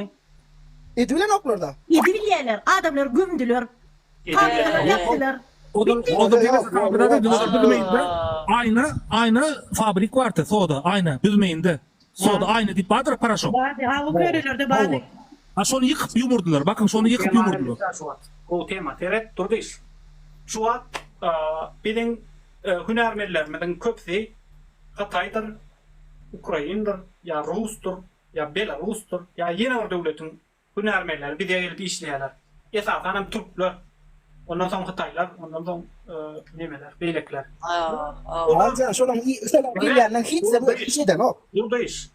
Teret bizim öz milletimize, yine şu an yurttasında sergettan olup gören adamlara oku, üniversite, institut kutarmana mümkünçülük döretsen, onlardan viziyat kalman, onlara okuma için hem şartlar döretsen, in olmanda viziyat kalma şu haram adamlardan.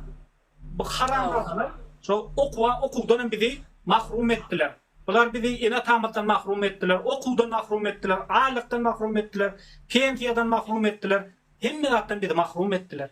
Şimdi bizde hünermen yok, bizim halkımıza sergiyetten ululçuluk ediyor, adaylı iş yapıyor yurttasında.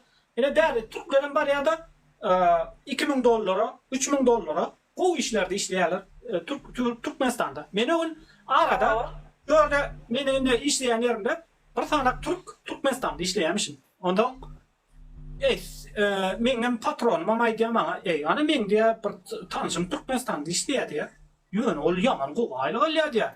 O hemen ol dokumentanı işleye diye. Yani sağlık sigortası hem de var. Polimik şirketin üstüne gidiyor da onlar. Şirketin üstüne gidiyor. Konkretni aylık alıyor diye öğren öz doğunna diye bir jay alıp berdi diye, maşin alıp berdi diye yaman gowy diye. Yaman gowy Türkmenistandan gelen pulun sany taja yok diye. Ýöne ine sen näme edip bersin diye. Sen itin günü var.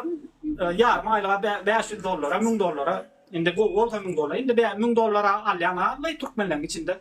Ýöne esasy $500, $300 şonýalyk. Antam? Gara bizim hüne bäde hünärmenen derdi. Eger biz bäde iň bir hap işlerdi işleýär. Özümi diýäli garaban Türklerin elinde garabanyň bolup işleýär. Ondan bizim ýaş nesilimiz hünärmenlerin hasam azal barya bizim ýaş nesilimizde. Sebebi iň bolmanda bize Saparmurat bawaty, Taver Saýudy bawaty, bizde hünärmen kendi. Indi o da hünärmen azal barya. Sebebi hünärmenlik etjek adamlar, spesialist boljak adamlar Türkiýede getdiler. Türkmenistanyň içinde 2 günlük gördiler. O aýlygyna ölmän gara ýurtdaşyna bidi gulçuluk etmäne uğratdy. Indem ödem ana şey Türklere, Belaruslara, Ruslara, Hataylara taşakçılık edýär bizim hökümet. Şolara köpräk aýlyk berýär, dillere bolsa ýok bolun gidin diye. Ana bilen gelýär. Endi näme-de hazır bizde outduşy ayakkabılar çıkýar. Sizin habarınız yoktur.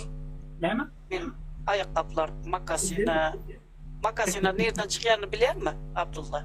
Makasina diýip Rovaçtan çıkar, Rovaçtan çıkar, Meladan çıkar. Yok, o çıkmakta mesele yok. Yok. Yönü, Türkler var mı? Bize Türkler var bir işleýär. Onu yine Türkler hiç iş eden okşataydı. Dine kahvede senetkârlar proje. Onu ama doğrudur o kabilen oklar, Türkler. Var izleyenler, işleyen Türkmenler etkiyaş onu. Yine Türkmenler işleýär. Onlar halvasını yiýär de. Türkmenlerim normal işleýär. Doğrudan 10 milyon. Mesela Türkmen oğluna verse de mesela için halkına verse, halkına proje okuyun. Yani ama dokavil, yani ama... Hemmesi de edip bilýär.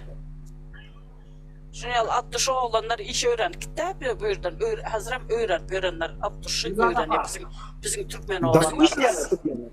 Ya bazı Türkmen yine. Ýöne şoňa mümkinçiligim ýok. Şoňa meselem edip bilenim sen hemmedat edip bilenim dokumentin ýok bolsa seni iş almaýarlar, dogry dämi? Seni proje müdür edip almaýarlar, dogry dämi? Dokumentin bolmasa. Dokument agarada mümkinçilik ýok. Düşünüklü. Taşırırt okak gelyenlere derim, o düşünüklü. Karaz edenettilik. Edenettilik etmiyor da ona nesip bolsa serdaran bir gözü açılarda onu edenettiklere de tutar fırsat eder. Salamu aleyküm. Odayca bizim sesimizi duysun, bizim sesimizi serdar duysun. Firma mesele var ha. Salamu aleyküm, unutmayın. Yaxşımı anlatıyorum. Hoş bulduk. Yankı firma mesele var ha. Misal üçün, Palmex firma Türkmenistan'a bariyadani bir obyekt alyara. Obyekt alanna diye firma kasap etçe. İn pes işgärliň aýlygy $1000, agof. İn ulu farmeniýa naçalnikden ýokarky işgärliň aýlygy $2000 diýip hasaplaýarlar şeýtlerlerde. Barýarlarda prezident bilen dagowar alaşýarlar. Şu zadyňyna plança $1 milyon men edip berbilýär niýe? Bilýärmi? Indi in düdüşiň aýlygyny $1000 getleşdi al. $1000'dan Allah bizim hökümetimizden alanna. Dogrymy? Bizim Palmex'in Abdülkadir Türkmen oglan. Salamu aleyküm. Abdülkadir in ulu pat. Inni yankı Abdülkadir aýtdy. Firmaň başlygyna dur diýe. Sen niye $1000 verip almışma dosya?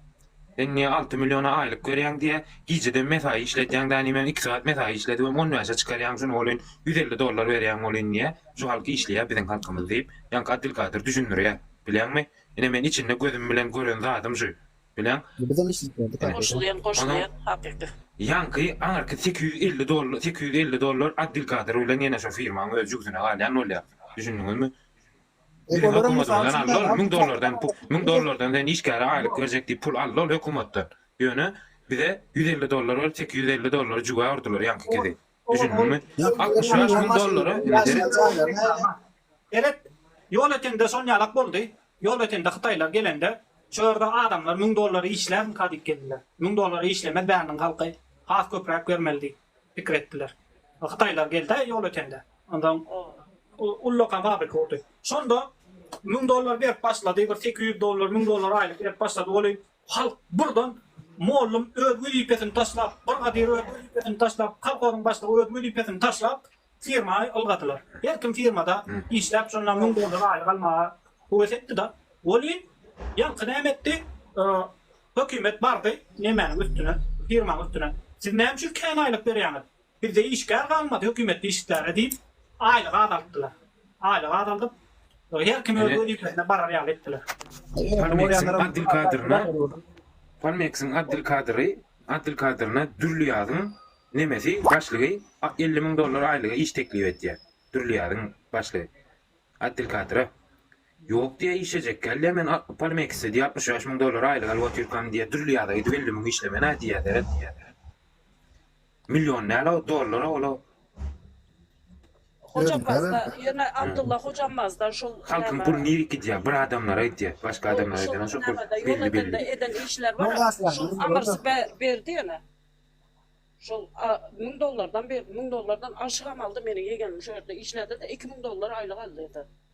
Endi käbir yeri ýokary wezipede oturan o halandyr ýöne halkyň Yok köpüýüne. yok çornura boççudy.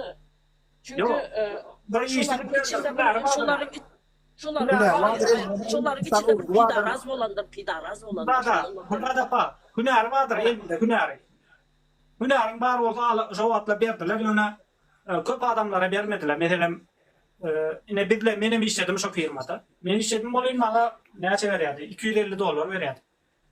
Dolar aylyk işleýärdim. Indi men bir nemäniň ustala goýdy. İşletdim da o at ýaşym kiçidi.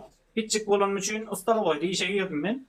Oly maga $250 aylyk berýärdi. Olamar 3,5 milyon bolýar şu atlar. Karar diýjem. İyi akşamlar. Bolýar. Sağ ol. Ýöne yurttaşına kaydan adamlara yüzlenecek. Yine bir yere kelam aytıp geçtim. Siz özünüzde yurttaşında rahat fikir etmeyin. O yurdun içinde asman asılda yurtta rahat fikir etmeyin. Yurdun dışındaki adamlar. Yurdun içinde bolup duran bidirgünçülükler var, zaten çakı der. Siz o yerde bir sürü adam sizler yani yurttaşına çıkabilmen mümkünçülüğü yok adamlar ken. Onların asman asılda yurtta rahat değil. Olar kat kıyınında. Men halam aytdım, başladım aytdım. Bir kıyıcağız can eti. Ey bana diye şu 5 milyon pul gerek diye, man diye vur gerek diye. Neyme gerek diysem, gayrat et kömel et diye. Neyme gerek diysem, ana şonyalık men diye Aşgabat'ta kvartira tutacak diye Aşgabat'a geldim diye şu kvartiranın iyisi diye. Girdim hem diye da bir kvartira. Pulu önünden talep ediyor diye. Şu bir aylık pulu önünden talep ediyor, bana şu pul gerek diye. Ben şu 5 milyonu versem diye bir işe durarım diye. İşe durgun. Şu 5 milyon pulu sana yerine veririm diye. Karar kıyıcağı şu 25 yaşındaki kıyıcağı şimdi bir kesiledi toydan toya gidip bir kovuyu durmuşu yaşamalı kıyıcağız. Kovullar yaşamalı kıyıcağız. Hiç ile mümkünçülüktü. Dana gidip gör. Şu 5 manada dar olup gidip gör. Karar yurdun içindeki adamların yağday günü kıyın, yaman erbe. Yani soruları öğrenin kıyın günde yaşayanlar da düşünen oklar. Yani bir düşünmeli adamlar. Yurttaşındakiler işleseler, pulu kazanıyorlar, işleseler, işleyen de adını alıp biliyorlar. Karar yurdun içindekilere düşünecek bolun. Sizin 5 manadınız bardır olun. Yurdun içindekilerde şu 5 manad üçün var, tenin tatmana tayyar adamlar var. 5 manat üçün adam öldürmeyene tayyar adamlar var. Mecbur etti tabi de. El hünər edildin. El hünərine da atlamay Türkmenistan'da. Elinle ne yağanda adam kadar pulunu o pul. Yokum. Hadi dikin maşini alıp verecek değil. Dikin maşini alacak odan 30-40 milyon pul verir. Men öyle ayağım alıp verilmedim dikin maşini. 30 milyonu. Gelip yürümez kral yaş. Karan son yalık yurdun içinde yağday kayın.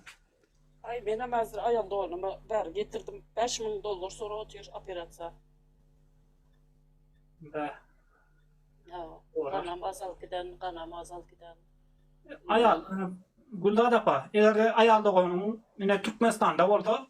Şonu bir 10 esse ad bejerdik bolar da eger Türkmenistanda normalnak bir banlisalar normalny bir döwlet bar bolsa, şonu ýaly Türkmenistanda 10 esse arzany bejerlerden $500 bejerlerdi.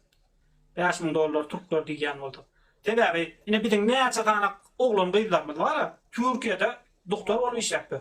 Ine men öz tanaýanym Lişni, öz tanaýan oglum Türkiýede doktor bolup işläpdi. Häzir şonu Türkmenistanda işlesen näme bolar? Türkmenistanda işlesen ber şoňa bir goýja aýlyk. Türkiýedäki aýlyk. Berde o Türkmenistanda dolar arzany. O bankda duran dolardan ber şoňa. Ondan meýlek arzany bejerdi. Kara öň şonu ýaldy da şol. Dolar galmady boldy. Hazır berde bizim özümüzün doktor olanlar var. Şolar barlap näme edip gelinimizem uğratıp koyup aňyrda operasiýa etdirip näme rak kesel çykdy da aňyrda çarjoda adduşa edip operasiýa etdiler. Bäri gelip hem indi şonuň izini dewam edip otyr. Dermanly okolunu aldyryp otyr. Gowy näme bar meniň doktor tanışym bar. Ol aýtdy Gülzat apa dedi näçe ýyldan bäri tanýan seni, seniň hem özüňe ýaraşa saýgy sylagyň var diýe. Ana pulu berersin bermesen hem canın sağ olsun diye. Yani apamın biraz kanı az yeter etmezlik var özünde, vücutta var. Şunu edotirs yana breksan otlar var. Näme dağdan getirilen otlar şoları içirtip özüne getirip otyň endi operasiýa etdirip son Türkmenistana uğrat koyberenden nasip bolsa. Hudaýjan Berden näçe meniň saçymda ak ýokdy, inanýarmy Abdulla maňa näçe adam aýtdy, Gülzat apa şunu ýola zatlary görübem seniň saçyňa ak düşmedi diýen komitetem boldy, polisiýadan da diýenler boldy da maňa. Şu ýerde bizim oglanlar içip 75 sene adam öldü. Oglanlar işte de öldü, o bir özbek näme bilen bir şu ýerde bir Bulgar göçmeni men şolar näme zehirledi, araklarlar. Şolara yaman içim acıdı, üzülüp benim saçıma bir gecede ak düştü bilýärmi? Vah. Gaty gynaldım çünkü bizim Aňyrda bir obamızdan hali 3 doğan da en atasy Aňyrda jaý edip maşin alıp indi gitseler şu anda öýlenip toý etjek bolup otyrdy. 3 sam öldü de şoňa yaman gaty gynaldım da meni. Menem bir ene näme jara jurda kimsesiz mezarda ýatýar ölse. Şoň en atasy indi şonu görmäne gelýärmi? En atasy görmäne gelýär. Bilmeýän gelsin, bilmeýän gelsin. Ana bizim gelen ýerler. Şoň ýaly adamlaryň hem sany tajagy ýokşa kimsesizler madarynda ýataran adamlar. Kildios madarlygynda ýatan adamlar. Ana görýän iň bolmanda şol adamlary Türkmenistanda gömdüler. Türkmenistana gitsin. Ine başga döwletleriň hökümetleri ekidýä öz raýatyny ölen molta ekidýä de öz ýerinde gömýär. Ondan ine bizimkiler şonu ýeden okýar. Ne ýoksam şoň en atasy görerdi öz çagasyna bir öz çagasyny ziyaret ederdi öz çagasyna. Şeýma sen adamlara nirsiň agyrmaýandygy üçin teňem şol bandasyna şo ýerde ýatyr. Sen diýen gyzlar dikindiksin diýen. Ol gyzlar dikindikip köýnekge ýarýalak, köýnege oňýalak bir neme ýok. Howes ýok, köýnege bir hiç kimin köýnek alasy gelenok, düşün bir tada. Köýnege ähtiýaç ýok, isleg ýok. Meselem adamlar baýdal 2 köýnek, 3 köýnek sana diktirip giyerýär. Şoňa görä da dikinçäde pul ýok. Dikinçä pul ýok bolsa dikinçi Türkiýe gitmeli bolýar. Şu näme da Abdullah bir Hudaý meni şu ýaňa ýollady bilmeýän. Näme İstanbul'a geldim. Soň bir daýym bar da şu daýymy göreýindik geldim da bir gelende bir daýymam göreýin de öýle gideýin diýip. Şoň ýanyna geldim halta zat durda ullakan halta daý. Soň bu daý dedim bu zatlar näme zat mata diýdi. Näme mata dedim, mata dedi, metre dedi, 3 TL'den dedi. Bir bizim ayallar geldiden Türkmen ayallar gelip şu talaş betir haltaların üstünde de birbirine uruşup dedi durun dedi menin yeğenim içinden saylap alya son alyanız dedi. Ben aýtdym daý dedim boş ver dedim. Şu 10 haltany alayım men dedim. Ullakan haltanda näçekler çykýar, näme çykýar bilemek. Men açgyzlyk etdim şolar. Mende nefs ýok. Aldım danymı Türkmenistana uğrady goýberdimden doganym aýtdym. Dağıt şonu. Hemmesini maňa doga etsinler boldy dedim. Dağıt hemmesini. Benim çağım yok, zatım yok.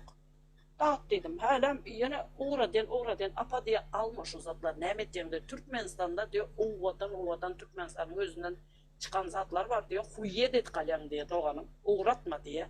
Ve da diye ama dölemem dedi. Uğradı oturma diye de. Anırda diye zatken diye. Benim ettiğim karamayaklara dağıt. Dağıt. Şunu alıp bilmedik adamlarımız var. Ver şunları. Ama doğa etsin. Köynek. Ay Allah. İnan yanlış şu yerden nemeler alıp koyuvermeyen ben sabun bıttım deyip bir sabun sat ya da bir ağam barday. Şu ağamdan kilosunu 500 TL'den alayım. 500 TL'den kilosunu bıttım diyen sabun. Yine o alt dışı pidalı reçetini şuları diyen ince kestane şu kimde kesellik var olsa vücudunda şulara ber diyen. Hani komşu zatlara ber diyen doğanıma. Yine hele 2 kilos aradım. Şimdi şol gelmeli. Şunu yine kargoyla uğratyan. Ama doğaydan eken bilemek indi Abdullah.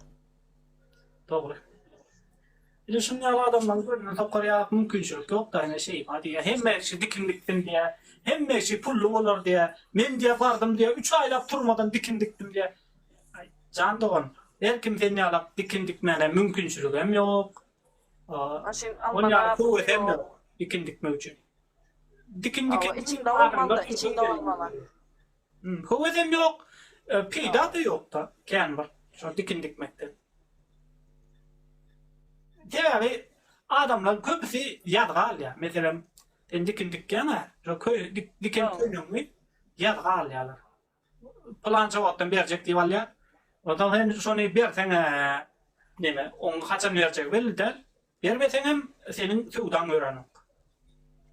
Şu ayal doğanımın 2 tane yetim nemesi var. Aktıkları var da. Kıyızı gelecek oldu, kıyızını geçirmedi. İzine kaytar koyverdi. Pulunu yerden tapıyor, ne etti onu hiç kim sorgulanak. Kaytar koyverdi, aeroport izine kaytardı, olmasa vizam çıkart verdi. Türkiye viza verdi, kaytar koyverdi. 2 tane yetim çağı var. Şimdi ağla otur da. Bana aydı plan ben dedim, apa ne için ağlayayım, bir yerin ağrıyayım mı dedim, yok dedi. Onda ne mi ağlayayım? Ana şu çağlar diye mektebe gidecek öyle şulan üstüne üstü baş diye. Ben ettim, apa ne çapılı gidiyor şuna dedim, sen onun için göz yaş dökmeden bana bir ağzından çıkart, borsu sözünü çıkart da ait. Bulur ot koyverdim hele. Ruçka alayım diye ruçkanın içi boş diye. Türkmenistan'da ruçkaların içi boş. Ona kamersantlar aldap satıp gördü. Kamersantların medyanın işi. Esselamu aleyküm. Aleykümselam, hoş geldin kalkmış. Oğlum yakışma Abdullah ne diyorsun?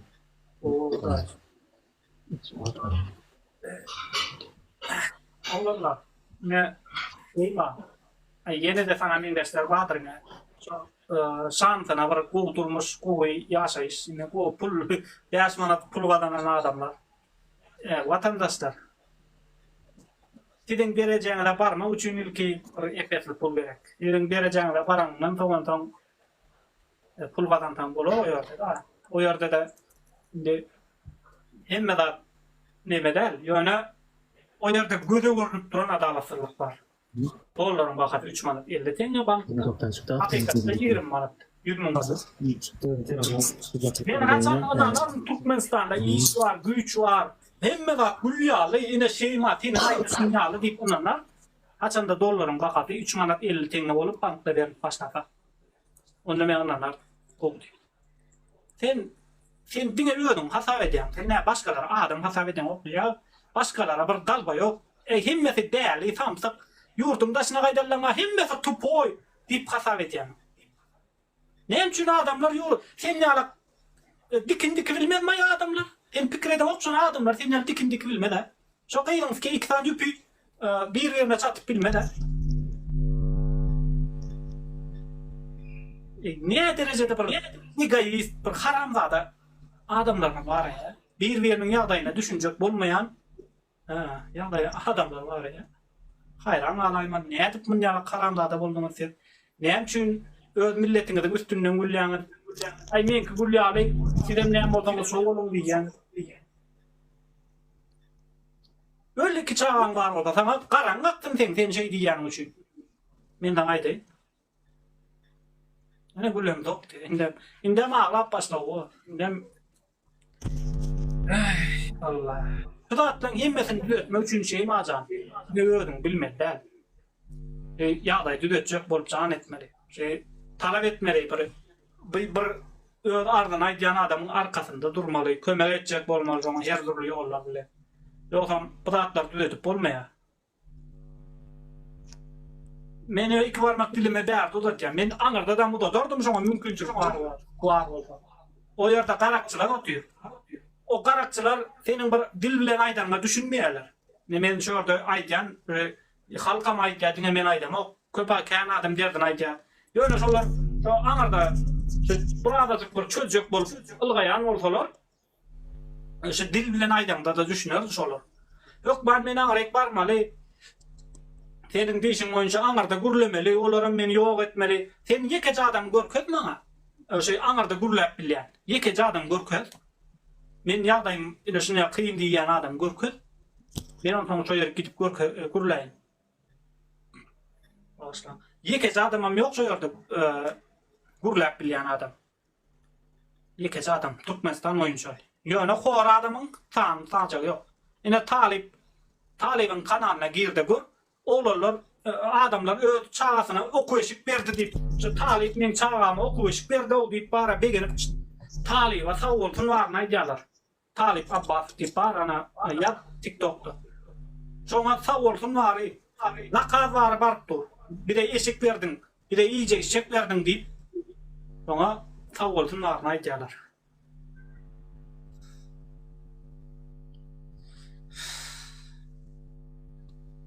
Kara Sonyalı. Abdullah ne mi diysen hep boş. Boş değil, yönem edip var ya, adamlar böyle açılıp var ya, yuvaştan güldada pa. Benim şunlar gürlemeli de adamların tarafını tutup adamları goldamalı da. İn olmanda sözüyle goldasanam, in olman pulle goldamasanam, sözüyle goldasanam, gürlemeni öğretsen, adamlara gürleyen o derdiniz aydın canında olurlar, derdiniz aydın aytmasanız düzüp olun o deyip bilsem şolaram şonu etseler, gürleseler şu meseleler çözülmeye yakınlaşsa sebep gürlesem çözüp ol ya da gürlemesem çözüp olun şu anda Türkmenistan'da hor adam vardır diye fikir etmeyen Türkler var ya da yurtlar var. Türkmenistan'ı dünyada 4. yerde baylı oyuncu ne için bu millet ne mi yaman o millet bayağı yaşayandır bunun hiç sesi çıkan o diye da millet bayağı yaşayandır bu devletin o diye ondan diller yarayın görüyor sesi çıkıp da bular hıyın günde yaşayan eken deyip olaram düşün başlaya karar şun yalak bir nemelerimiz var bir şun yalı etmeli işler var Neme etrafta işin bitmese Akkariza yaz arzanı yaz zayavleniye yaz taşla vilayada çık. Vilayadan bitirmese dinle beni. Vilayadan bitirmese vilayet çünkü men Aşgabat'a gidecek prezidente çıkacak dedim mi vilayet bitirge onu. Vilayadan bitirmedi mi çık Aşgabat'a bolma. Yüzattan korkma. Git canını almaya. Huday var o canını almaya. Yana zayavleniye dil bilen sakırda yatanın pidası yok onun. Yok, Dil sakırdamak bilen bolanak. Dinle Akkariza yazmalı. Akkariza yazarsan düşündüm ben. Evet. Şimdi bundan bir yılın bir sanak gelmece. Şimdi yani 50 yaşlarında 60 yaşındaki ayal arda edip çıktı. Yani tecir telekeci. Onun yerini alıptır. Şu yerin üstündeki cayan yımırıptır. Şol geleceğinin oğlunun öğü şol. Oğlan invalid eken. Ondan şimdi bu cayı yımırıptır olayım. Benim arz etti. Her yerik. Hükümetten başla hem yerik arz edip çıktı pakir. Hem yerik arz etti olayım. Yani barbar şon cayını vermediler. Cay yerini vermediler. Cayına yımırdılar. Cayına yımırdılar yerine vermediler şon. Tarat şon yalak ol sen Türkmenistan'a çık, prezidentin yanına çık. Barda prezidentin önünde ine menin ýagdaý merwet dip gürle. Şoňun baja peýdaty ýok. Diňe neme o ýazanyň peýdaty ýok umuman. Diňe gürlemeli. Nerede gürlemeli? Sosial mediýada gürlemeli. Ine şu YouTube. Türkmenistan'da yok da. Yok da Indi Türkmenistan'da. televizyona çıkmana mümkinçiligimiz ýok biziň. Televizyona çıkmaly bid. Bolin televizyona çıkmana mümkinçiligimiz ýok. Meselem Erdoğan'a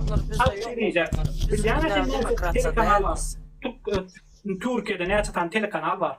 Bunu Erdoğan'a yüzlen bolya. Bilýän? Ana Böyle de çünkü Türkiye demokrasiya. Düşündün? İyiminna. Bizde de şunu Bizim ýa. Türkmenistan demokrasiya değil. Onu demokrati etmeli. Onu demokrati etmeden bolmaz. Ne şunlara TikTok'ta yüzlenmeli, YouTube'da yüzlenmeli, her yerde yüzlenmeli. Şu gürlemesen olar sen kagaýdyňy alýarlar da şeýdip ýaktyga götüntüp ýerlerde çöp atýarlar. Ben tamam edeyim. O ýerde kagaý bilen iş edip bolan.